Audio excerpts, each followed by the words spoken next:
on the 4th of November, when the NPP will be meeting, I will be available to go and take my biometrics. And somebody in there can change the dates and not even inform me, or I'm not told. I don't see any reflection. And all I know is that I have applied for passport and it's been more than 7 months and I'm waiting. There is a problem. And I demonstrated to you how the GRA had the same issue. I did. With the tax thing. I did. I showed it on TV. I did. We have heard how the SIM card registration software also, the back end, and the key players within the space, they're talking. Should we be worried about ICOMS at the port too? Are we getting value for money for these softwares that we engage in? It's the question that we must ask. Because as for the ranting by people who have the authority, we don't have the authority to take the decisions. That's why we speak up. But when people who have the authority join us to complain, there's a problem. There's a problem. And now it appears that ministers are beginning to, they put their people together and they start telling them, you have not done this, you have not done that, you have not done this. We don't need that in the public domain, no. You are supposed to be coordinating. You're supposed to be managing. You're supposed to be, we appreciate the fact that you are worried that people are charging more for what is supposed to be less. But how did they gather the momentum and impetus to do that if we indeed have a system that is supposed to kick them out?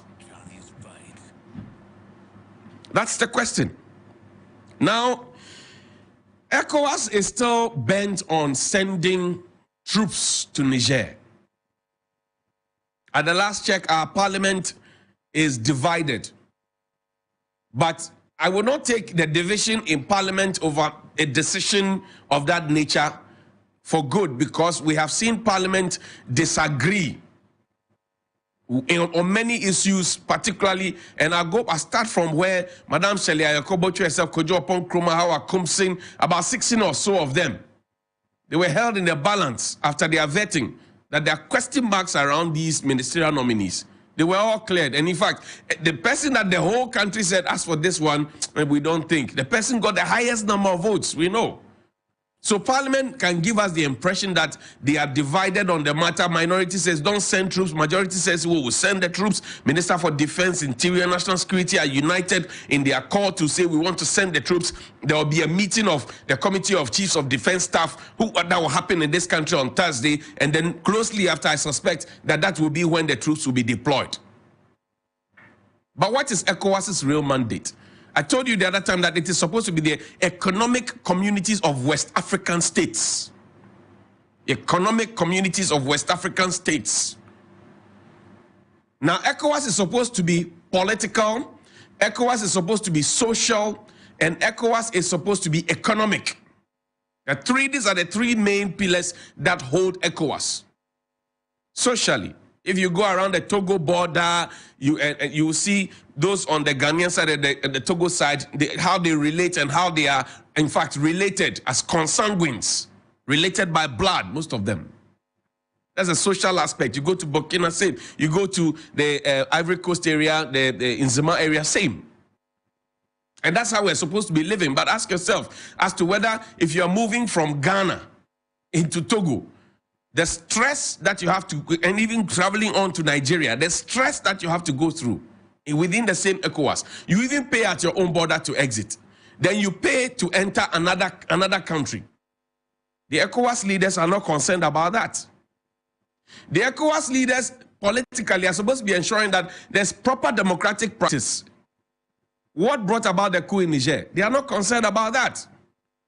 Most of them are just paranoid because they are doing exactly the same things that happened which necessitated the coup, so they are afraid. So now they want to come together and go and save one of their own, so that in the event that the unfortunate incident happens to them, the people will also come to their aid. That's what they are doing. They are doing Yonkudo Biakoye.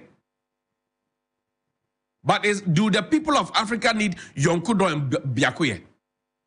Is that what we need? I've told you about the political, I've told you about the social. Now let's talk about the economic. Do we trade even as ECOWAS countries? Do we trade among ourselves? Do we even buy and sell among ourselves? Do we trade them? Those women who live here to say they want to go to Togo to go and buy stuff, go and ask them the stress they go through. Do we trade among ourselves? The ECOWAS leaders are not thinking about these things. And you know, the funny thing is that ECOWAS may want to send troops in there, but really what ECOWAS may be able to do is to just say, this is your chair, Mr. Niger, and you are not playing ball with us, so they will put the chair on the table, finish. So he will not be at the table when they are meeting. But really, what decision can ECOWAS say? Then is this the first coup? Is this the first coup? So we are looking at Parliament. And I'll play Nana Kwabena Nketia, the fourth video for you. Omahene of Esikado. Please play the video for me.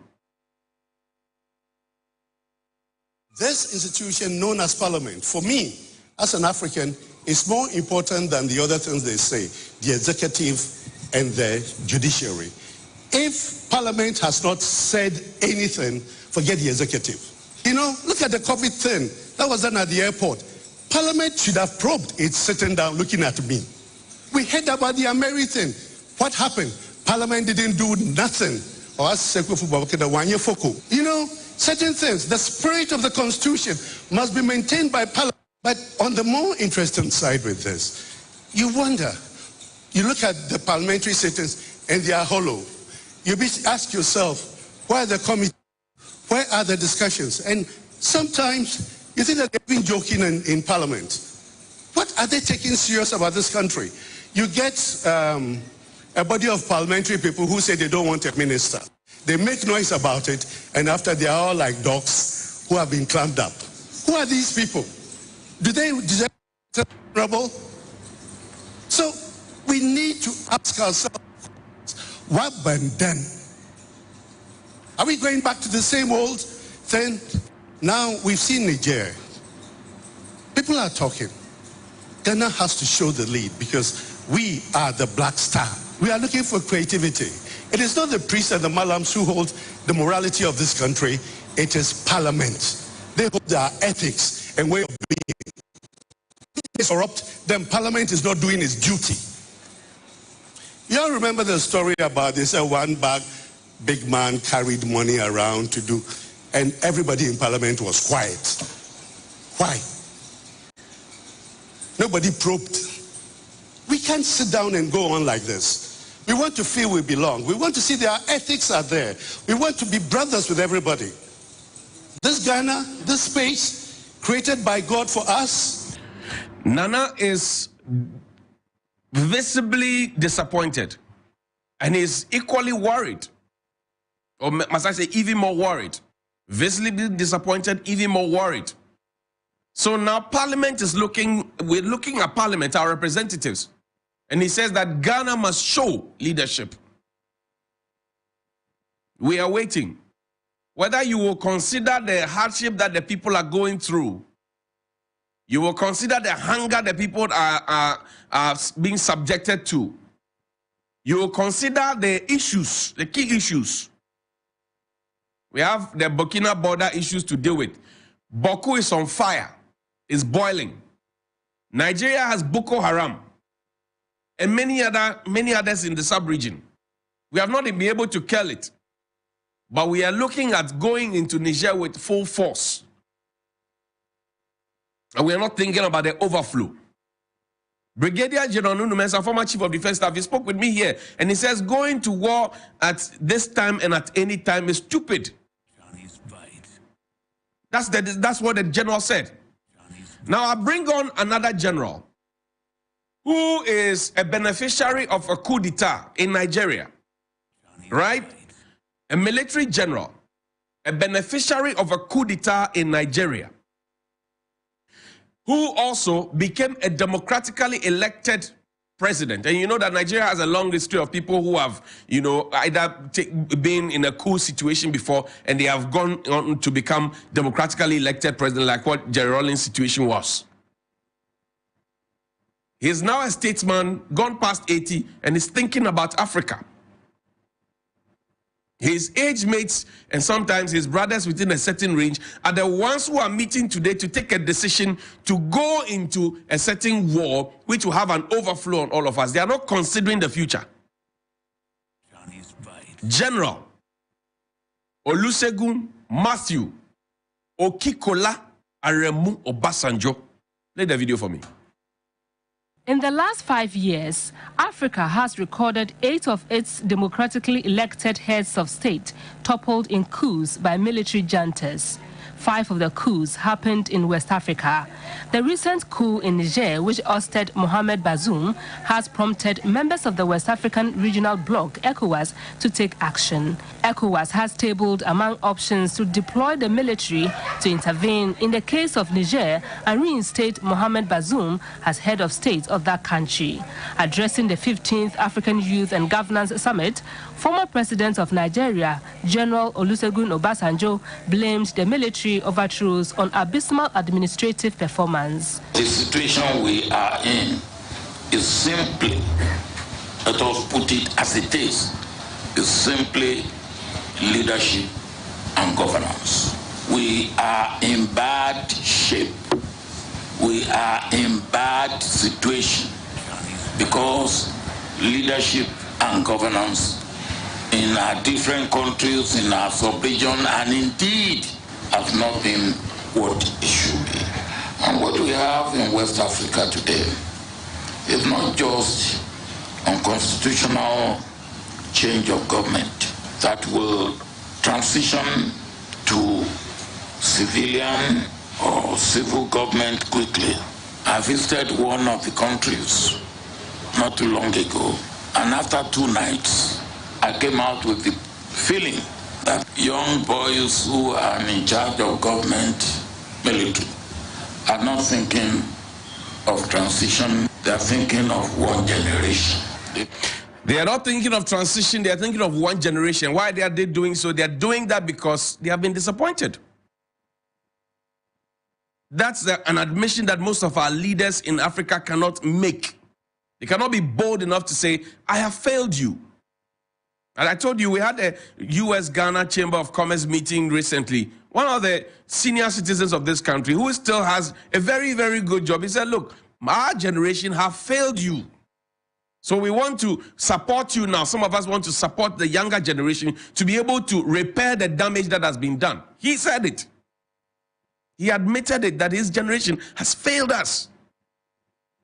The presidents who sit around that table, who have taken or will take that decision to go into Niger with full military force, gathered from the various countries, will they be alive after the next 10, 15, 20 years to see the extent of damage that they are plunging the whole continent and the whole sub-region into? They will not be here. So they are not thinking about the totality of the African race, the totality of the regional bloc, the totality of the future of the younger generation. They are just thinking about their selfish interests and how they can remain in power. But what do they do with the benefit of power? What do they do with the benefit of power? That's the question that the African young people are asking. Yesterday I put up a tweet and said, let's have a national youth farm. And look at the comments. Everybody was eager to do it. It means that if we create the right opportunities and we do not dip our hands into the funds that are meant to help the people to grow, they will willingly do it. We always are busy to say, our youth are lazy. Our youth are lazy. They don't want to do anything. They are betting. We want to tax the betting that they are betting and all of that. We discourage the betting, blah, blah, blah. I ask a simple question. Can we have a national youth farm? Check my Twitter handle. The young people there, laudable idea. We are ready. Like, how do we do it? What do we do? See, these are not lazy people. These are people who are eager. They are burning with passion to achieve. All we do is to label them as lazy and discard them so that we can go on with the chop and nyafo and keep money under our beds. Show me the tweet from Nana Addo Dankwa Akufo-Addo. That's my throwback tweet for today. Nana Addo, in 2016, 1st of December, 2016, 6 days to a major election. He says, if you are tired of a high tax rate, vote Akufo-Addo. That's the hashtag. If you are tired of a high tax rate, vote Akufo-Addo. Keep that tweet there. 30 seconds for me. With the benefit of power, what has been the tax rates?